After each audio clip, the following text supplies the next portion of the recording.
enfrentar la vida en el día a día. Lo que eso la gente tiene que darse cuenta de que en su interior hay toda una preparación, hay toda una vida intrínseca para usted enfrentarse al día a día. No sé si me entendió lo que quise decirle a los cubanos como ungidos, pero los judíos veían ese ungido como alguien que los iba a sacar de su gran problema nacional, es decir, el conflicto que tenían con los romanos. Cuando usted va a cada nación, usted va a darse cuenta que hay elecciones y la gente elige un presidente, un grupo de personas en aquel tiempo. Lo que la leemos y la tomamos porque nos sirven de referencia y nos sirven de principios divinos. Y es en Efesios capítulo 2, versículo 6, dice: en unión con Cristo Jesús, Dios nos resucitó y nos hizo sentar con Él en regiones celestiales, para mostrar en los tiempos venideros la incomparable riqueza de su gracia, por su bondad, que derramó sobre nosotros en Cristo Jesús. Si usted lee aquí el 7, dice que era para los tiempos venideros, así que la Biblia siempre habla para el futuro, y hablaba de un entendimiento mayor, no de quedarse en el entendimiento que Pablo tenía.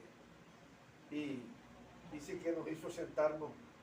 Primero nos resucitó. La palabra resucitar, una vez lo expliqué yo acá, pero volvemos a recordarlo. La palabra resucitar no es que usted se muera físicamente y vuelva a la vida. La palabra resucitar es que usted vuelva a su estado de origen. Y nuestro estado de origen es el entendimiento o el conocimiento de saber quiénes somos, para qué estamos aquí, a dónde hemos regresado. Eso es resucitar. Nuestro resucitar es en nuestra mente y en nuestra conciencia, lo que muchos lo vieron como una forma física. No dudo de que alguien se muera y pueda resucitar, volver a la vida, pero esa resurrección no es como tal un cambio de mentalidad o un cambio en su conciencia. Es simplemente un estado físico de salud, donde usted perdió salud y vuelve a recuperarla. Pero eso no quiere decir que usted entendió nada. Hay mucha gente que ha estado en coma, ha tenido una experiencia personal de quién es Dios o para qué está en esta tierra, y de cuando se vuelven a su estado normal, vuelven a lo mismo que hacían y viven la vida como siempre la han vivido. Es decir, que no hubo una resurrección como tal. Cuando la palabra te habla de resurrección, te habla de un cambio de mente, una actitud diferente en la vida. Y entonces vamos a seguir hablando un poquito de esto que estábamos llamando matriz, para seguir entendiendo, y vamos a seguir hablando de nuestra realidad. Acuérdense que nuestra realidad es lo que somos. Cuando nosotros hablamos de la palabra Cristo,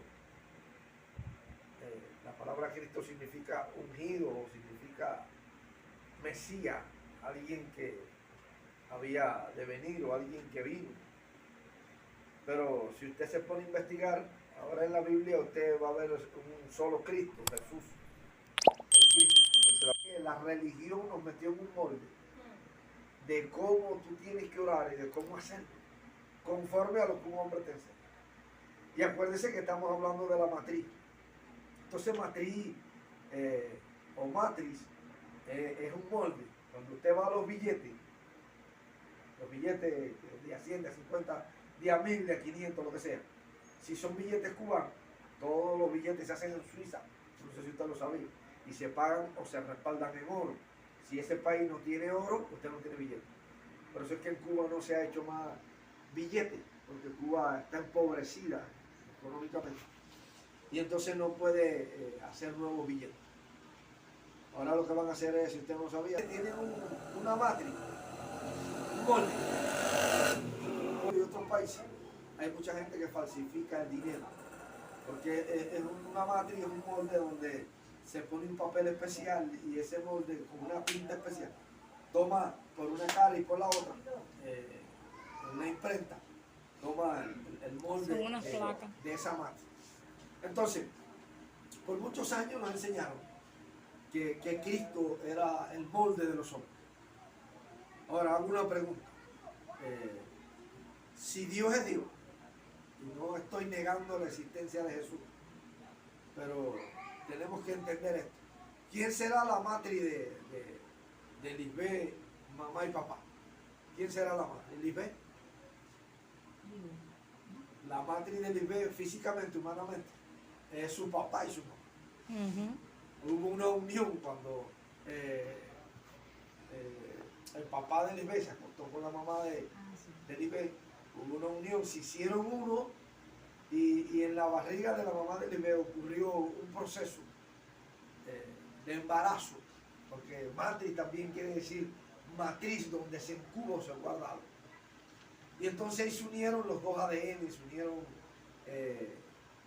la sangre, todas las cosas, y se hizo Lisbeth, se produjo Lisbeth. Pero la matriz de Lisbeth, espiritualmente hablando, viene de Dios. De Dios. Entonces, nosotros intrínsecamente todo lo que poseemos es de quién? De Dios. De Dios.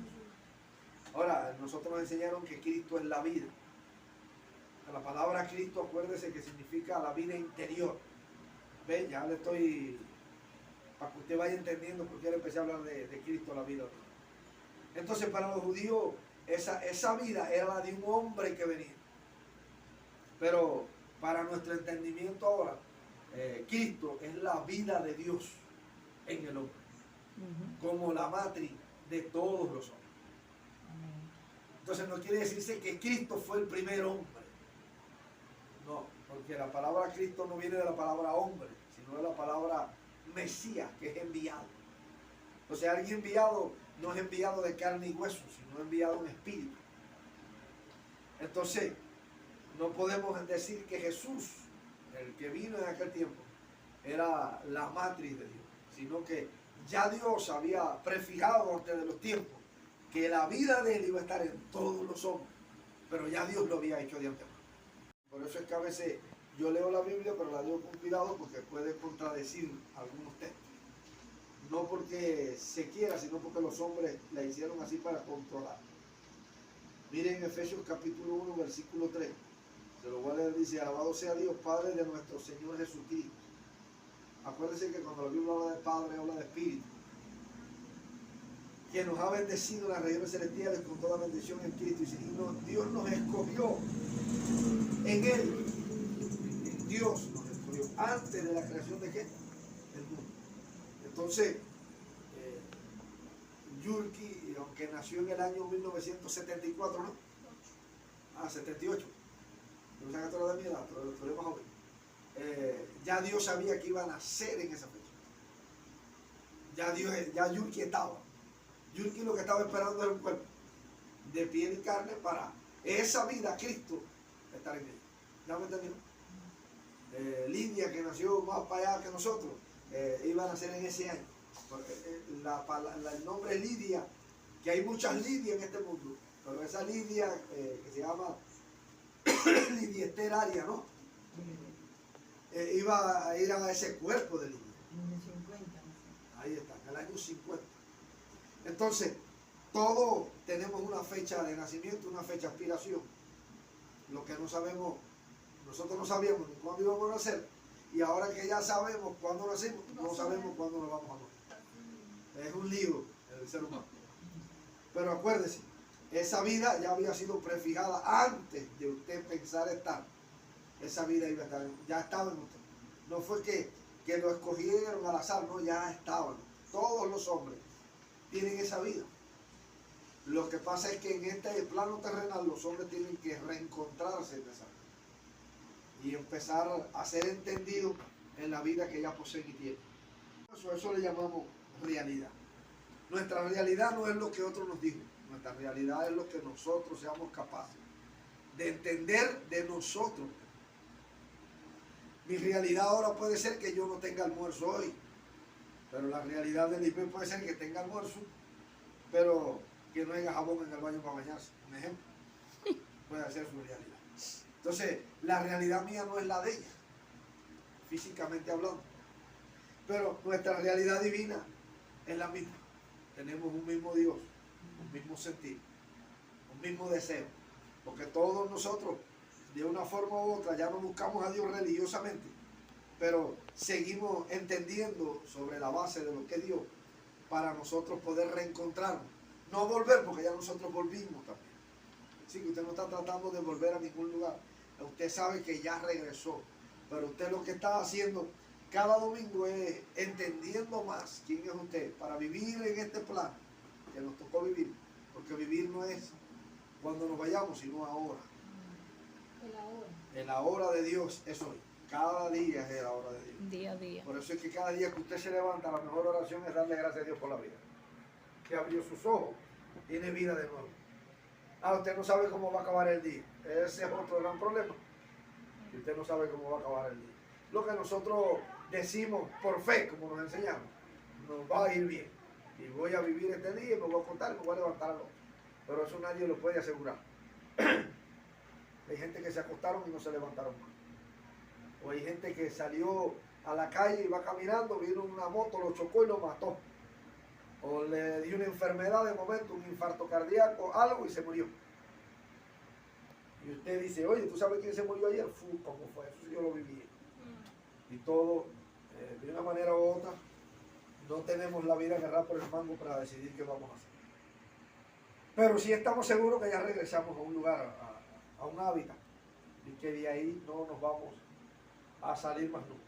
Es una realidad que el que está en la mano de Dios, de la mano de Dios no se sale. No sé si ha leído ese texto, que está en Isaías. Sé que estamos en el hoyo de su mano. Entonces, todo lo que nosotros veamos como externo, afuera de nosotros, y eso se lo he dicho muchas veces, eso tratará de ser nuestra realidad, pero esa no es nuestra realidad. Lo que estamos viviendo hoy no es mi realidad. Es decir, yo no puedo tener almuerzo, fíjense, y no me contradigo. Yo no puedo tener almuerzo hoy, pero esa no es mi realidad. Y no es que no tenga, yo sí tengo almuerzo, yo tengo un ejemplo, pero esa no es mi realidad. Mi realidad es la que yo conciba desde mi interior. Es decir, que si yo desde mi interior me veo pobre, me veo escaso, me veo que no puedo, que no siempre tengo, vas a ser así. esa será tu realidad. Es decir, que mi realidad la defino yo. ¿Me entendió eso? Yo soy el que defino mi día, yo soy cómo yo defino cómo lo termino, yo defino cómo lo empiezo. Aunque usted diga, sí, pero usted dijo ahorita que no teníamos el control del día. Yo no tengo el control del día por si me muero o no me muero. Yo lo que sí puedo tener el control del día de cómo lo empecé y cómo lo voy a terminar. Es decir, que nada exterior me va a definir cómo empieza o cómo termina mi día. No, porque mira cómo empezó mi día. Entonces nosotros por ahí le llamamos a eso discernimiento espiritual. No, mira cómo empezó mi día. Esto es una señal de que hoy las cosas no andan bien. No, esa es la señal que tú mismo te estás dando de las cosas. Porque nada de lo que me está ocurriendo, sea bueno aparentemente o sea malo aparentemente, es lo que yo estoy definiendo que es mi día. Mi día se define no por lo que está pasando afuera. Mi día se define por lo que yo estoy, o ya yo sé que soy dentro de mí. Y que yo puedo pasar por encima de todas esas cosas. Porque nada de eso me puede detener. ¿Me entendió? Entonces, tu día puede empezar con una discusión con tus hijos, tu día puede empezar con una discusión con tu esposa o tu esposo. Mi día puede empezar con un problema con un vecino, pero eso no define mi día. Eso es simplemente una señal de que Dios me está diciendo, detente a examinar tu día para que te vaya mejor, pero no a definir que mi día va a ser malo. Entonces, el día será definido por como tú decidas que sea definido.